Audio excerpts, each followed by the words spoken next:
This is Dan Ferraro. It's a new day in Utopia, and you're listening to Bring Me Your Torch with Patriot Jesse, Polyamorous Elaine, and not Beekeeper Jake.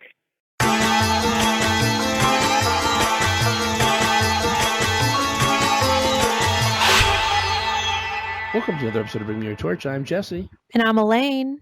Today we have a very special guest, somebody who actually, I think, was a fan of us before he was famous, at least what he told us. Was he really, or is he blowing smoke? He's a big Survivor fan, so I think he listened to our podcast for the Survivor stuff, I guess. But, I think our podcast is kind of like President Trump. If he likes us, we like him. That's good. No. We've been rooting for him from the beginning, and we're going to question him on some of the, I guess, more questionable things he and his alliance have been doing this episode or this season. Sounds good. Let's give him a call. Alex Apple, thanks so much for coming on. Happy to be on, guys. Thanks for having me. Well, I want to start off and say that this is kind of a weird thing to say, but you're different than I think a lot of people who are on MTV reality shows. And I mean, you actually have a real career going. You're not just a 21-year-old person who doesn't know what they're doing in their life yet. You even know Bernie Sanders, which is kind of cool. Can you tell us a little bit about your time as a journalist? Sure. Yeah. I mean, being on an MTV reality show is not necessarily something that I fancied for myself or really even set out to accomplish. It was sort of an opportunity that came about after I responded to a casting call online for Untitled Survival Adventure show. And I couldn't even tell you what website I was on, but I was watching old Survivor cast mates casting videos and just, sauntered across this call, and lo and behold, 4 interview rounds later, I was going to Fiji. But I've been working as a journalist since I graduated college, and you guys mentioned Bernie Sanders. I've been working for the CBS affiliate that broadcasts in Vermont and New Hampshire and northern New York. And so Bernie Sanders being a Vermont senator, I went on the campaign trail for a lot of last year and covered his campaign and some others as well. And it was a tremendous opportunity and something that I really enjoyed. And I like politics a lot anyway. And so it was right up my alley. And the fact that I was right in the thick of it, and God, what a election to cover! I really appreciate not a bad one to start out with. Yeah, I really appreciate what you were doing, because we have a lot in common, actually. Well, I don't know if a lot. Maybe I'm stretching things, but you have a degree in political science. I saw. So do I. Yep. I worked in Washington D.C. for about a decade. And journalism. And I'm actually in Connecticut, so you were in Vermont. So we spent some time in New England together. So I kind of see where you're coming from.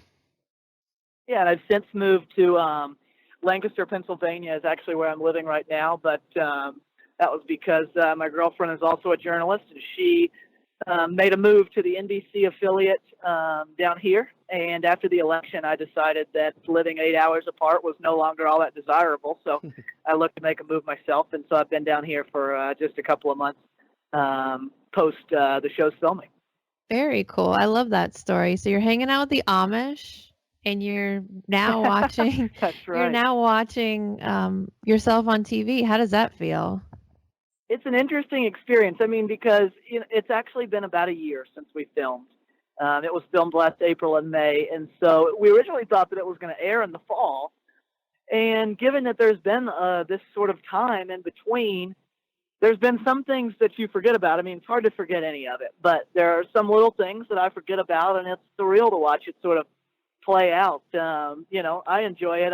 I know that it's a game, and sometimes when you're on an island surviving for $1 million, it's a more personal game than if you and I just go into the backyard and play a game of horse on the basketball court. But I try not to get too wound up or too uptight about it. It is what it is, and I did my best, and I think that people are liking watching it so far for sure. The people who don't know right now what Stranded with $1 Million is all about, can you give them a little sense of what the premise of the show is? Yeah, definitely. And so one of the things that was unique about this is the first season, the 10 of us who were trying to survive on an island didn't know the rules going in either. So we find out just like the audience did in episode 1. And what we find out is that we are stranded on the island with $1 million in cash right in front of us. And if you can just last 40 days, you win the money. Or theoretically, if you and I lasted, we would split the money. The caveat is every 4 days, you have to journey to a new camp. And the whole game is designed to make you quit because there's no voting out system. So the whole game is designed to be really difficult. And these long journeys you go on, you start all over at camp. You're living in the wild with just the clothes on your back, unlike some other survival shows like in Survivor where you've got 10 minutes at the beginning of the show to take as much as you want off a ship. We're just out there with the clothes on our back, and we learn that the supplies that we need to survive, like a machete, a flint, a pot to boil your water in, you can buy, but it's crazy expensive. Like a pot might be $10,000 and a machete might be $10,000 and a flint might be $25,000. And you have to buy that, and it comes out of your eventual prize money and majority rules. So you've got to come to at least some semblance of an agreement. And so it really breaks it down into this really interesting scenario where you've got these 10 millennials trying to survive, and we all have different ideas because we've just learned the rules of the best ways to go about surviving. Some of us know that we're going to need supplies, and we might as well get them. Others wanted to rough it to try to have other people drop out so that then that there was fewer people left, and then maybe buy supplies Cody. or not try to buy it at all. Cody. And so it sort of devolves into this Hunger Games like Lord of the Flies scenario where we, there's now been 3 episodes. We're polarized into these 2 different camps. I sort of lead one of the camps. This guy named Cody, who is a guy from Texas, sort of leads the other, and we have very different ideas of the most effective way to survive out there, but it makes for really interesting TV. Well, one of the things, we'll actually talk a lot about Cody, I think, in a little bit, but before we get there, there's one thing on my mind when it comes to any reality show, and especially a show like this or Survivor where you're stuck on an island with very little. And I think it's probably the most important thing most people should worry about. Where do you guys poop? Like, what's the deal with the bathroom? Because there's no porta potty sitting around. No, and there's no Charmin Ultra Soft either out there. So you have to rough it. That is just a wonderful experience all the way around going through that. But I will give you a little teaser. I do get ill at one point in the season, and that did not manifest itself in an enjoyable way. I'll tell you that. Jeez. Well, on a more serious note, like, why the show? I know you're a big Survivor fan, but you get sick. Right. You're out there in the rain. Why'd you decide to go on the show? Did they even tell you you're going to be out on an island and getting pounced on in the rain? We knew that it was a survival experience. But we didn't know what the prize was, and we didn't know exactly what the rules were going to be. But I looked at it as an opportunity where, I love my career. I love the direction that my life's heading. But I'm one of these guys that, doesn't always take the straightest line to the end goal. Sometimes I'll zig and I'll zag. And I looked at it as an adventure and an opportunity that, for whatever reason, was put into my life. And if I was ever going to do something like this, it's probably going to be while I'm young. And I wanted to just give it a try and test myself in a way that, I hadn't been tested before. And I'll tell you, even there's been 3 episodes, so 4 people are gone. There's 6 of us left, so you know that I last at least 12 days. And even just in 12 days, much less 40, you learn things about yourself, that are incredibly valuable as the show goes on. I certainly learned the old cliche. People tell you, you'll appreciate your blessings, or you don't take that for granted. Once you sort of go through something like that where you don't have your creature comforts, you're away from everyone that sort of makes up your circle, and you're just sort of out there with your thoughts. You learn a lot about yourself, and I think that's a wonderful process to go through, as difficult as it was at the time. I hope that I never forget, sort of the lesson to appreciate the blessings in my life. And so that's why I looked into it in the first place, and it turned out just to be as fruitful as I imagined in that respect. Well said. And especially as a millennial, I remember a time before I had an iPhone and a cell phone and all this stuff, but I think the younger you get, the harder I think it is to give that stuff up for an extended period of time. Yeah, you don't even, probably a lot of us millennials are just sometimes even when I don't have my phone in my pocket, I feel the phantom vibration. And it's like, did my phone just vibrate? No, I don't have it with me. So, I mean, sometimes you're that connected. And it certainly is a new experience to be totally devoid of any connection to the connected world. Though I have to joke, I make fun of millennials all the time, but it's not like I'm exactly a Generation Xer. I'm kind of stuck in the middle. I actually heard it been called the Oregon Trail generation because we used to play that in school. We played that when it first came out. So yeah. So I played that game though. So I like to claim the best from both sides and leave the worst behind. But right. But when You're the perfect blend. When I watch the show, I can't help but think with these drones flying around everywhere, it kind of reminds me of being in Disney World at Tomorrowland or Tomorrow World, where it's like it's the future today. You have these things floating around on videotape. What is that like? Is it crazy to just have these things floating around all over the place? That was one of the most interesting things that I was looking forward to about seeing the show. I mean, because when you're out there, it just looks like a drone flying around. You can't really tell what it's going to look like on television, but the show was really unique in that it's pretty proprietary in its use of technology, that we were filmed largely with drones and robotic cameras, and any crew that was out there was sort of removed from the camp in a way using telephoto lenses to simulate our really being isolated. So it gives you a more authentic survival experience. Our reactions are more authentic. It's totally unscripted. And, in turn, the producers thought that was going to make for the best TV. And I think that it does. And the drones are amazing new technology taken onto this remote island in the middle of the jungle and these robotic cameras. And they sort of watch it all play out. And yeah, at times it is a little bit almost creepy, but it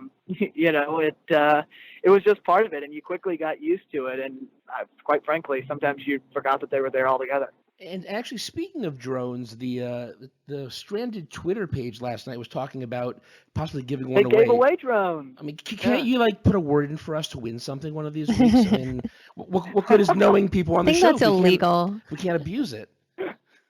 Yeah, they've given away pizza 2 episodes ago, and now they're giving away drones. I think they're giving away houses next week. So I missed the pizza. I was so mad. You want to tune in. I just need a new car. I'd be happy with that. Hey, you and me both, yeah. Well, okay, here's the big Cody question. He definitely set himself up as a villain from episode 1. Do you think he was actively trying to be the bad guy, or was that just his overall strategy for the game and the show? I think that was his strategy. Cody fancies himself as an alpha male, and I think that one of the things that makes him interesting TV is sort of the way in which he sees himself is not necessarily the way anybody else sees him. And so that dichotomy, that sort of split, definitely means that he and I butted heads. I mean, there's no secret at this point. He and I definitely established a rivalry on the show. And I think that we just approached the game from different perspectives. The first thing that I thought was we got to make an alliance, because if majority rules on a group by spending all of this money, well, I want to be able to control that. And quite frankly, my motto was, if you're faced with a decision where you have to spend $10,000, $20,000, $30,000 to survive, then it behooves you to do it. I mean, I think most people would spend $30,000, $40,000, $50,000 if it meant that they could potentially win hundreds of thousands. Whereas Cody, on the other hand, took sort of this isolationist role because he has this asinine sort of dickish personality that people all rubbed everyone the wrong way except for one guy at the first camp. And he just wants to not buy anything because he wants to just rough it, and everybody else is going to drop out, and he's going to be the only one left at the end. And now that we've purchased supplies, and I'll admit it's controversial, we bought a tent on the second episode, and from my perspective, it's this. We spent $30,000 on a tent. Me and my alliance knew that the hardest thing about Fiji is it rains every night and every day, and that can really start to weigh on you, and it can start to mess with your mind. And so the best way, when I looked at myself, I thought, man, if we get a tent, it really gives us a shelter advantage, and me a key advantage to try to get to day 40 to win this money. So I executed that strategy. I mean, Cody flies off the hook, and they don't want to buy anything. But, when we buy things like a machete or a pot, he definitely wants to use it. So it's a little bit of trying to have the best of both worlds strategy.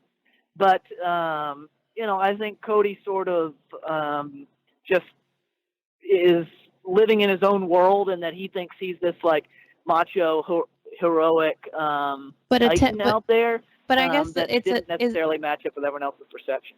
I guess the question is a tent for nobody or is a tent for everybody?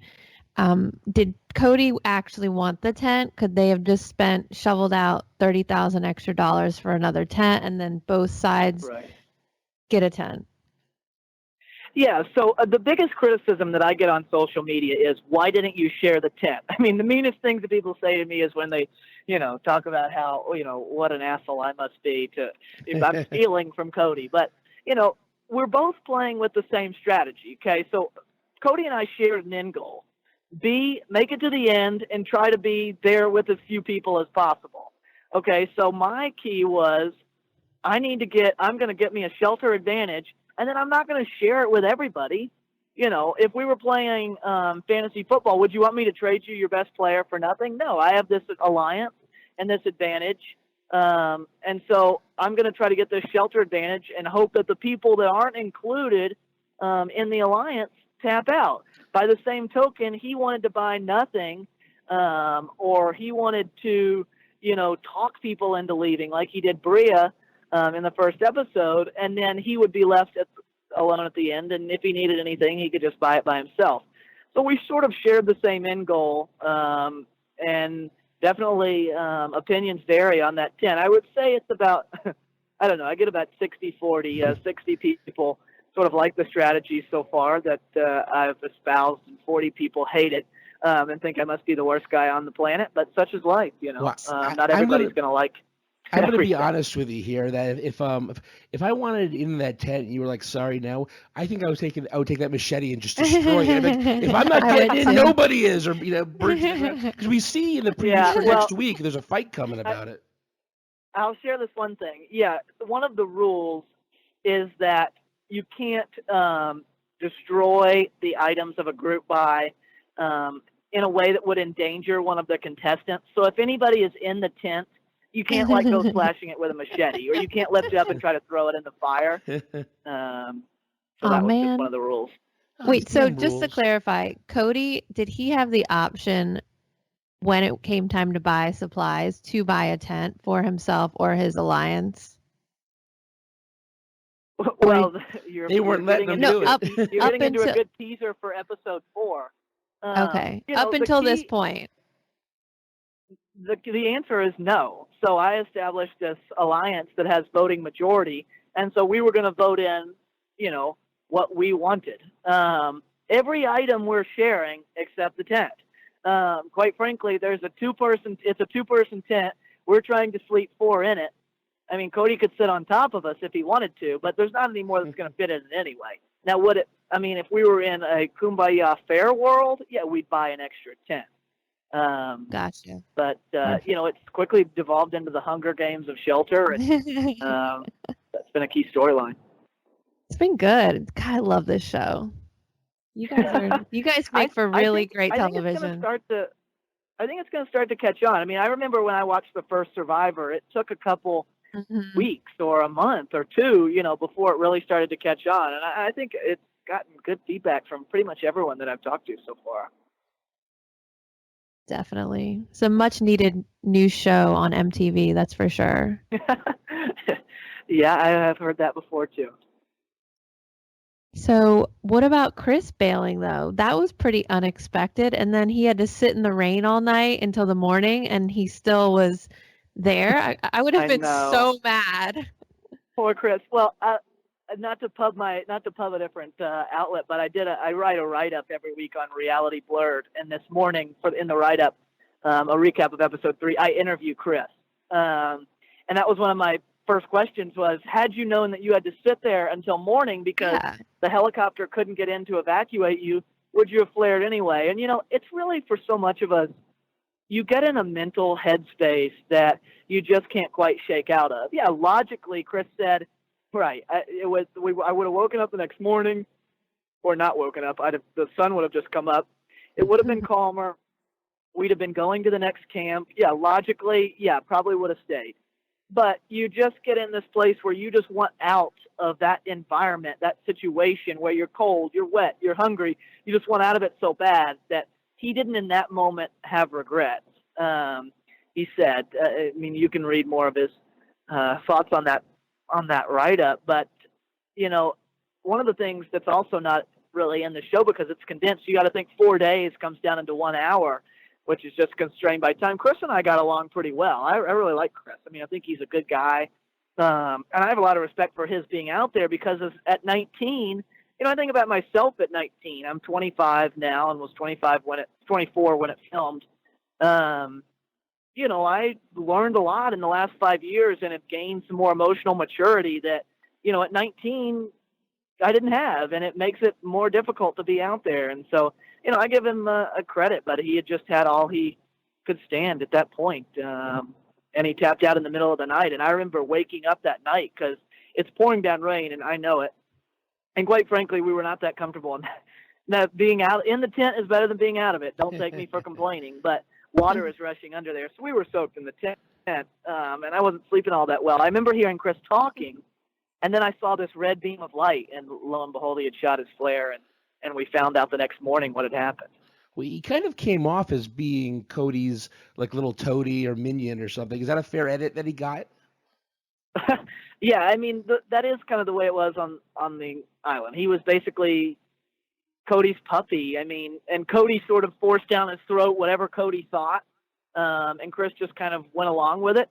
But you know, I think that he might play that a little bit differently next time.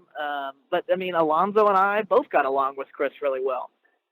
So he was a good guy. I mean, we were just never aligned with him. Yeah.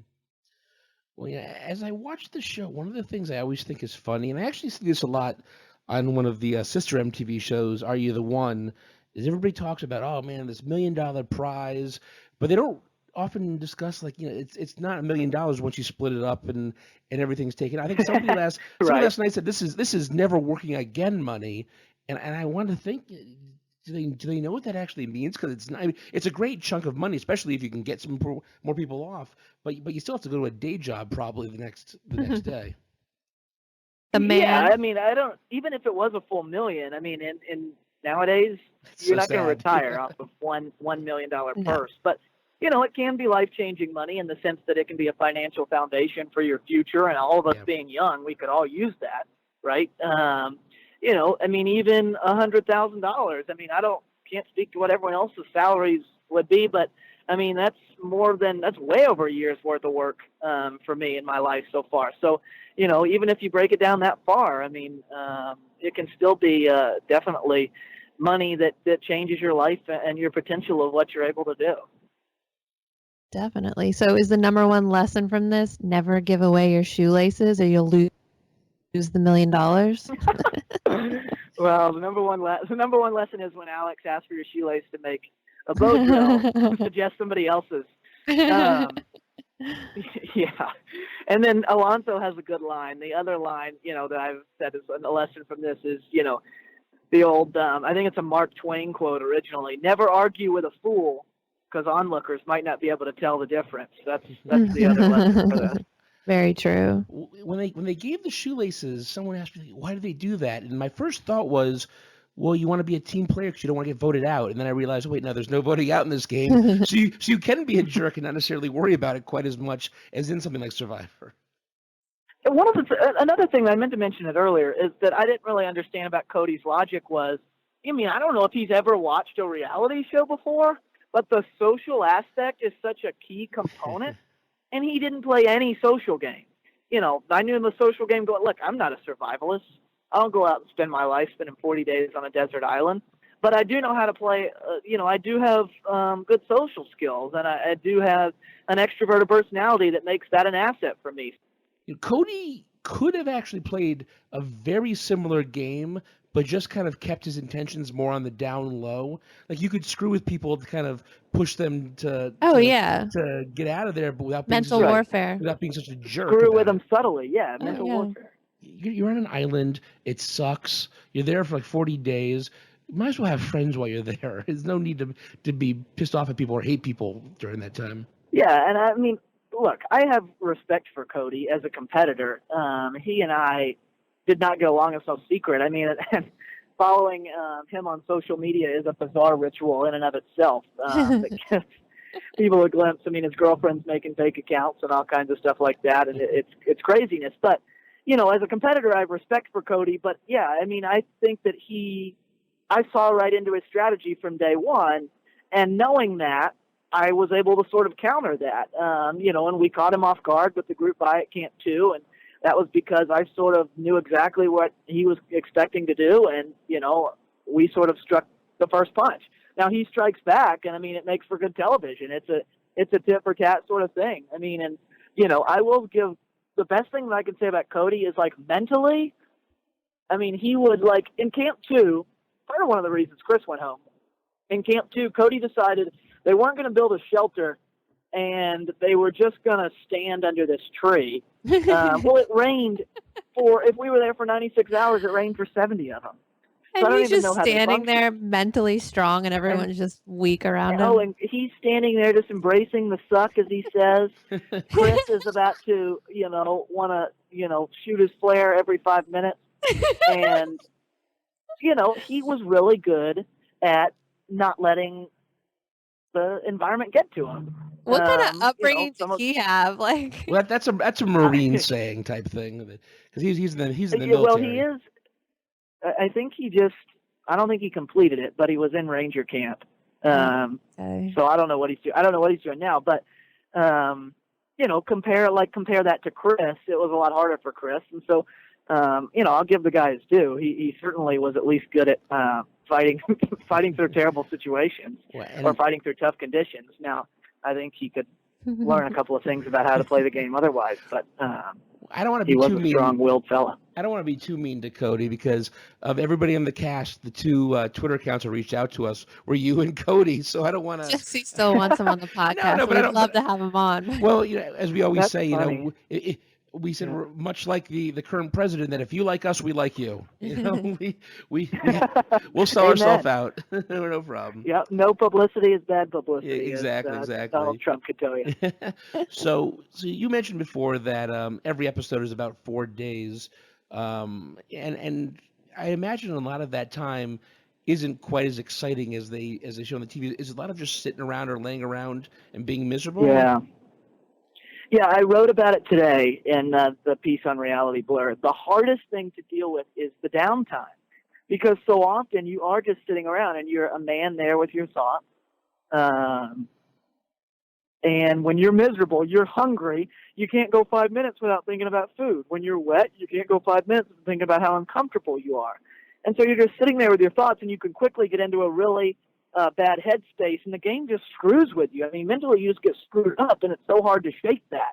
And the people who could shake that, because everybody got in those headspaces, the people who could shake them did well. The people who couldn't, had to tap out pretty quickly, and it just screws with you in a way because there is so much downtime. I mean, the cameras won't show it, shouldn't show it. It's not interesting, us just sitting around, but there is so much sitting around, and you have so much time to ponder your situation. I'm a religious guy, grew up Presbyterian. Guy said more prayers in those days on the island than I had in the previous year combined, and it's just about trying to shake the difficulty of all of the downtime that screws with you. Hey, I'm agnostic, and I'd be sitting there saying prayers too, so I'm with you. I understand where you're coming from. Yeah, I mean, and that's the toughest thing that I don't think anybody can sort of feel as an audience member until you get out there, because it's sort of the hidden battle that doesn't come across on television. It almost seems harder than Survivor. I definitely think it was a more difficult survival experience than Survivor. I mean, you just got to think about it. In the first 10 minutes, everything that we're paying thousands of dollars to buy, they're giving and more. I mean, chickens and spoons and bowls and pots and pans and rice. And, it was definitely a more raw, challenging survival experience. And as I found out, the most difficult thing about surviving is not the physical. I mean, your body can take a lot more than you can take mentally. It's a mental challenge, first and foremost, that tested me in ways that I certainly had never been tested. Well, we love watching it, and I mean, it couldn't be a better Well, show. I mean, I'm glad, yeah. MTV really just nailed this one, hit it out of the ballpark. It goes well with the challenge too. I think Yeah. it's a good 2-hour block. Yeah, Kevin Leake is the executive producer who came up with this. I mean, and he just birthed this idea. I mean, he deserves a lot of credit. I mean, it's a pretty elaborate idea that I don't really know how it works, but I guess he pitched MTV on it, and they were like, yeah, absolutely. Yeah, it's a great show, and hopefully they have season 2. Now, before we go, what can we expect to see over the rest of the season? I know you said you're going to have some explosive bathroom problems, but is there anything else? That's a tiny tease for you. I mean, it does only get wilder from here. I mean, and I've heard Kevin say in some interviews that he's done that some of the moves shocked the producers, and I think it will shock the audience too. Some of the things that happened, and I think it's going to make for great TV. And it's just a shame. I wish they were 2-hour episodes because watching it and having lived through it, it goes by. It seems like it's about 10 minutes for me, but. I think you can expect it to only get wilder. It's not like we've become pacifists 12 days in. It gets intense. That's exciting. But before we go, do you want to plug anything? I know you mentioned you interviewed. Sure. Yeah, I do a weekly. I do a weekly write-up recapping each episode with some insight into what you didn't see, some insight into how things fit together each week on Reality Blurred. They were nice enough to let me do some guest pieces for them. And then, I would just say you can follow me on Twitter. AlexApple_ is my Twitter.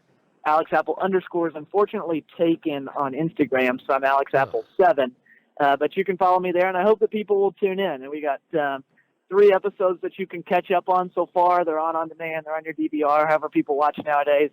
And then these next 7 episodes are going to be intense.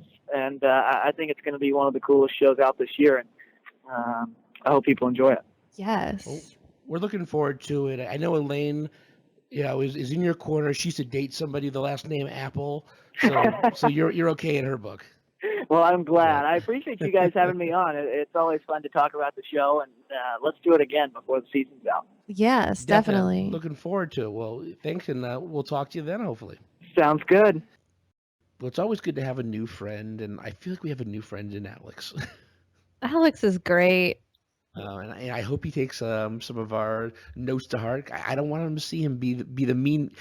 I would say mean girls, but I guess mean boys, mean group. Share the tent. Share the tent. Yeah, that was my only thing with him and their alliances. They weren't sharing. Well, sharing is caring. Sharing is caring. Well, if you like us and you like Alex and you like the show, please go to our website at www.bringmeyourtorch. But where else can you go? Facebook.com/bringmeyourtorch or Twitter.com/bringmeyourtorch without the H. No H. You can go to iTunes if you have an iPhone. You can go to Stitcher, Blueberry, any app if you have Android. Just find us there. YouTube. Tablet if you have a tablet. If you have a Galaxy Note 1, is that a cell phone? I don't know. I lose track of these things after. You have a BlackBerry, Blueberry. If you have unfortunately, if you have like one of those like Razor phones or the chocolate or whatever, you can't get us on that. But you can buy an app, or you can buy a ringtone for $3.99. Anyways, just remember, I hope we hear you again. And if you, I don't know what the fuck I'm saying. Hope I hear you again. We hope you come back and listen to us again. And remember that you may have come here as a stranger, but you're leaving as a friend. We'll see you next time on Bring Me Your Torch. Bye.